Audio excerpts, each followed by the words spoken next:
বুজুর্গ চরমনের মরহুম আল্লাহর কুতুব ইসহাক সাহেব রাহমাতুল্লাহ আলাইহির কথা আমার কালো মানিক ফজলুল করিম রাহমাতুল্লাহ আলাইহি শুনাইতো।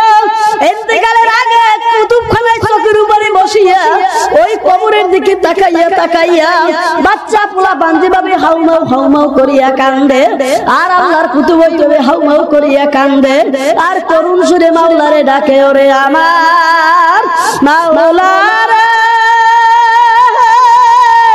ওরে আমার মাশউক রে, একা একা কেমনে থাকবো অন্ধকার কবরে। বুজুর্গ চরমনের মরহুম আল্লাহর কুতুব ইসহাক সাহেব রাহমাতুল্লাহ আলাইহির কথা আমার কালো মানিক ফজলুল করিম রাহমাতুল্লাহ আলাইহি শুনাইতো। ইন্তেকালের আগে কুতুবখানায় চৌকির উপরে বসিয়া ওই কবরের দিকে তাকাইয়া তাকাইয়া বাচ্চা পোলা বান্দিভাবে হাউমাউ করিয়া কান্দে, আর আল্লাহর কুতুব ওইভাবে হাউমাউ করিয়া কান্দে, আর করুণ সুরে মাওলারে ডাকে, ওরে আমার মাওলা রে, ওরে আমার